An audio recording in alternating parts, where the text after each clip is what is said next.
Story की शुरुआत होती है एक मिस्टीरियस प्लेस पे जहाँ पे सारे गॉड्स ने मिलकर उस मिस्टीरियस फाइटर को कैद किया था। अब वहाँ पर सिर्फ कुछ ही डिमंस बचे हुए थे और सारे गॉड्स ने वहाँ पर कब्जा कर लिया था। तभी एक छोटी बच्ची उसी जगह पर आती है जिसका नाम लिया होता है और वो उसी मिस्टीरियस फाइटर को ढूंढ रही थी। यहाँ पे जब वो आगे जाती है तो वो बहुत सारे डिमन से घिर जाती है और वो डिमंस काफी ज्यादा खतरनाक थे। वो लिया को चोट पहुंचाना चाहते थे और उसे खाना भी चाहते थे। यहाँ पे लिया काफी ज्यादा डर जाती है और वो भागने लगती है। अचानक वो गिर जाती है और उसके हाथ से खून निकलने लगता है और लिया का खून एक कमल के फूल पर जाके गिर जाता है। वो कमल का फूल कोई नॉर्मल फूल नहीं था और उसके ऊपर लिया का खून गिरने पर वो जगह टूटने लगती है और लिया और बाकी सब डीमन नीचे गिर जाते हैं। यहाँ पे वो डीमंस कैसे भी लिया को खाना चाहते थे, लेकिन तभी उन सभी डीमंस को एक बहुत ज्यादा पावर महसूस होती है जो कि उनके पीछे से आ रही थी। वो जब पीछे देखते हैं तो वहाँ पे वही मिस्टीरियस फाइटर था जिसे गॉड्स ने कैद किया था और वो एक मंकी था। उसके गले और हाथों में जंजीरें लगी हुई थी और जैसे ही बाकी सभी डीमंस में से एक डीमन मंकी के पास आता है तो वो जलकर भस्म हो जाता है। मंकी जब उन सारे डीमंस को मारने जाता है तब हमें पता चलता है कि मंकी उस सर्कल के बाहर नहीं आ सकता क्योंकि वहाँ पर गॉड्स ने जादू किया था कि मंकी यहाँ से भाग न सके और वो बचे हुए डीमंस लिया को खाने चले जाते हैं। यहाँ पे मंकी लिया को बचा नहीं पा रहा था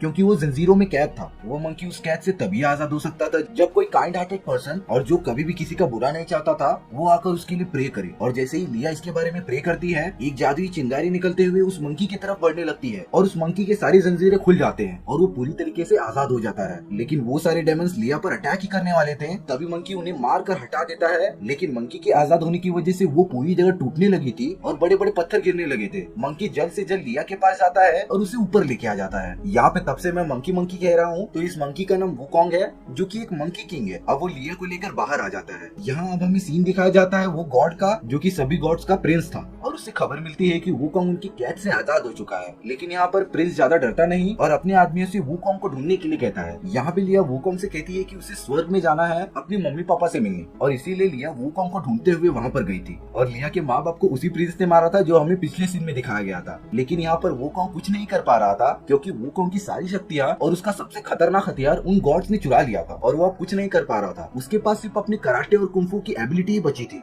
जो उसने बिना पावर के डेवलप की थी। वो जब अपने गांव में जाता है तो वहाँ पे सारे गॉड्स डीमंस को मार रहे थे और उन डीमंस के साथ काफी बुरा बर्ताव किया जा रहा था। वुकोंग और लिया भी वहाँ पहुँच जाते हैं। वुकोंग को ये देखकर रहा नहीं जा रहा था और वो उन गॉड्स पर अटैक करने जा रहा होता है। तभी उसके पीछे से कोई हाथ मारता है और वुकोंग दिखता है कि वो उसका दोस्त है जिसका नाम ऑक्स किंग था। उसका दोस्त वुकोंग को मार कर बेहोश कर देता है। वुकोंग जब अपनी आंखें खोलता है तब उसे पता चलता है कि ऑक्स किंग ने जानबूझकर उसे नहीं मारा। वो बस ये चाहता था कि वुकोंग उन गॉड से जाकर लड़ाई न करे क्योंकि अगर ऐसा हुआ तो उनकी बची हुई प्रजाति भी पूरी तरीके से खत्म हो जाएगी। लेकिन जब ऑक्स किंग लिया को देखता है तब उसे पता चल जाता है कि वो किसी गॉड्स की बेटी है और वुकोंग उसे प्रोटेक्ट कर रहा है। ये देखकर ऑक्स किंग को काफी ज्यादा गुस्सा आता है कि आखिर वुकोंग क्यों इन गॉड्स का साथ दे रहा है और वो वुकोंग को मारने लगता है क्योंकि सारे गॉड्स ने सभी डीमन के साथ कभी अच्छा बर्ताव नहीं किया। लेकिन वुकोंग कैसे भी बचकर बाहर आता है तभी बाकी सारे डीमंस भी उसके अगेंस्ट हो जाते हैं और उसे मारने लगते हैं। यहाँ पे उन सभी को नहीं पता था कि वुकोंग के पास अपनी रियल पावर्स अभी नहीं है, लेकिन वुकोंग अभी भी काफी ज्यादा फुर्तीला था और वो अपनी फाइटिंग कॉम्बैट की टेक्निक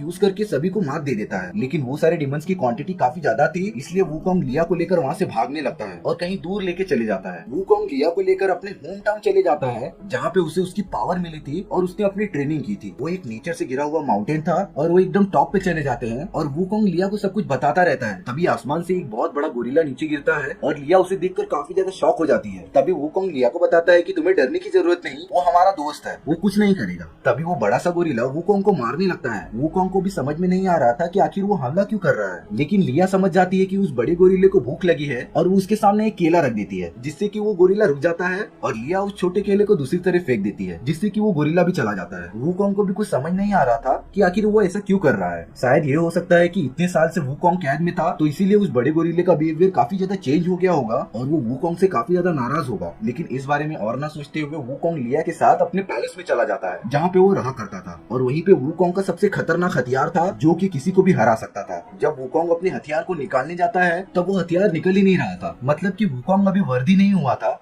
मतलब कि अभी वुकोंग के अंदर अभी वो फीलिंग नहीं आई थी जो कि उसे सच्चा योद्धा बनाती थी क्योंकि इतने साल कैद रहने के बाद वुकोंग की सारी शक्तियां चली गई थी और उसके अंदर सेल्फ कॉन्फिडेंस भी काफी ज्यादा गिर चुका था। तो वो उस हथियार को उठा नहीं पा रहा था। जब वो अपने पीछे देखता है तो उसे एक आदमी दिखाई देता है और वो एक स्कॉर्पियन किंग था जो कि प्रिंस के साथ मिला हुआ था। वो वुकोंग को रोकने आया था ताकि वुकोंग उस हथियार को ले ना सके। लिया स्कॉर्पियन किंग को जाके बताती है कि प्रिंस अच्छा नहीं है, उसने उसके माँ बाप को मार दिया, लेकिन स्कॉर्पियन किंग उसे मार कर दूर फेंक देता है। लिया को काफी ज्यादा चोट आ गई थी और तभी वूकोंग को काफी ज्यादा गुस्सा आता है और वो उसे मारने के लिए आगे बढ़ता है, लेकिन तभी स्कॉर्पियन किंग अपने जाल में उसे फंसा लेता है और उसके हाथ पैर को लॉक कर देता है। यहाँ पे लिया का कुछ ब्लड निकलने लगता है और उसका खून अचानक जाकर उस हथियार में लग जाता है, जिससे कि वो हथियार एक्टिवेट हो जाता है और उसके अंदर बहुत सारी पावर आ जाती है। अब वो हथियार अपने असली मालिक को पहचान गया था, जो कि वूकोंग था, और वूकोंग उसे अपनी तरफ बुलाता है और स्कॉर्पियन किंग पर हमला करने के लिए कहता है, जिससे कि वो हथियार तेजी से मूव होता हुआ उसकी तरफ आ जाता है। और अब वूकोंग अपने हथियार को अच्छे से यूज कर पा रहा था और उसकी मदद से वो स्कॉर्पियन किंग को वहाँ से भगा देता है और वूकोंग लिया को देखने चला जाता है कि उसे चोट लगी है कि नहीं। यहाँ प्रिंस को सारी बातें पता चल जाती हैं कि वूकोंग ने अपना हथियार ले लिया है और अब वो और भी ज्यादा पावरफुल हो गया है, उसके पास अब उसकी सारी पावर्स आ गई हैं। यहाँ पे वूकोंग अपने बाकी डीमन साथियों के पास जाता है और सभी को बताता है कि अब हमें कुछ नहीं होगा, क्योंकि अब वो आ गया है और उसके पास उसकी अब सारी पावर्स हैं, जिससे कि वो सभी गॉड्स को हरा सकता है। वूकोंग अपने बाकी डीमन साथियों को एक प्लान बताता है जिसकी वजह से वो गॉड्स पर हमला कर सके और अपनी जगह वापस ले सके। वो सारे डीमंस वूकोंग को एक किंग की तरह देख रहे थे जो कि उनकी हेल्प करने आया था, तो सभी वूकोंग के बनाए हुए प्लान को फॉलो करने लगते हैं और साथ मिलकर गॉड्स पर हमला करने लगते हैं। उनका साथ वो बड़ा वाला गोरिल्ला भी देता है और उन लोगों ने लगभग अपनी सारी जगह ले ली थी और वो सारे अपने विलेज में आ जाते हैं। यहाँ पर अब वूकोंग काफी ज्यादा गुस्से वाला हो गया था और वो काफी ज्यादा गॉड्स को मारने लगता है, लेकिन लिया उसे बताती है कि उसे ऐसा नहीं करना चाहिए, नहीं तो गॉड्स और उनमें क्या फर्क रह जाएगा। लेकिन वूकोंग को काफी ज्यादा गुस्सा आ रहा था उन गॉड्स पर, क्योंकि उन लोगों ने डीमंस की काफी ज्यादा प्रजातियों को खत्म कर दिया था और उन्हें सजा तो मिलनी ही थी। जब वूकोंग लिया की बात नहीं मान रहा था तब लिया दूर भाग जाती है रोते हुए और उसे रास्ते में वही स्कॉर्पियन किंग मिल जाता है, जो कि उसे किडनैप करके प्रिंस के पास लेके चला आता है। अब यहाँ पर लिया उनके लिए एक मोहरा बन सकती है जिसका यूज करके प्रिंस वूकोंग को हरा सकता है। वो सारे गॉड्स ने वूकोंग के सर पर एक मुकुट पहनाया हुआ था और उसका एक कंट्रोलर था जो कि प्रिंस के पास था, जिससे कि वूकोंग का माइंड कंट्रोल किया जा सकता था। वो प्रिंस वही कंट्रोलर निकालता है और वूकोंग को कंट्रोल करने लगता है और प्रिंस वूकोंग को आदेश देता है कि वो अपने साथियों को मार दे, जिसकी वजह से वूकोंग अपने साथियों को मारने लगता है और उसके साथी डीमंस में इतनी पावर नहीं थी कि वो वूकोंग से लड़ाई कर सके और वूकोंग प्रिंस के कहने पर सभी को मारने ही लगता है। किसी को समझ नहीं आ रहा था कि वूकोंग आखिर ऐसा क्यों कर रहा है। वो बड़ा सा गोरिल्ला वूकोंग को समझाने आता है, लेकिन वूकोंग अपनी ताकतवर हथियार से उस पर हमला कर देता है, जिससे कि वो बड़ा गोरिल्ला नीचे गिर जाता है और मर जाता है। इससे हमें पता चलता है कि वूकोंग के उस हथियार में कितनी ज्यादा पावर थी। यहाँ पे तभी वो प्रिंस आ जाता है और वो वूकोंग का हथियार ले लेता है। प्रिंस उसे मारने ही वाला होता है, तभी एक हवा का झोंका आता है जिसकी वजह से सब दूर हट जाते हैं और वूकोंग गायब हो जाता है। उसी प्रोसेस में वूकोंग का मुकुट नीचे गिरकर टूट जाता है, जिससे कि प्रिंस अब वूकोंग को और कंट्रोल नहीं कर पा रहा था। यहाँ पे तभी हमें पता चलता है कि वूकोंग को उसके दोस्तों ने बचा लिया है। वूकोंग को जब होश आता है तब उसे पता चलता है कि उसके वजह से उसके सारे दोस्त मारे गए और लिया भी अब प्रिंस के कब्जे में है। उसके लाइफ में अब एक ही मिशन रह गया था कि वो लिया को कैसे भी करके बचाए और वो पहुंच जाता है प्रिंस के पैलेस में और प्रिंस वहाँ पे शांति से बैठा रहता है। तभी वूकोंग उड़कर उस पर हमला करने जाता है और प्रिंस के चारों तरफ एक शील्ड बनी हुई थी, जिसकी वजह से वूकोंग उसे कुछ नहीं कर पाता और दूसरी तरफ जाके गिर जाता है। यहाँ पे प्रिंस अपना भी हथियार निकालता है और वूकोंग पर हमला करने लगता है, लेकिन प्रिंस उसे काफी ज्यादा मार रहा था और वो वूकोंग को मारने ही वाला होता है।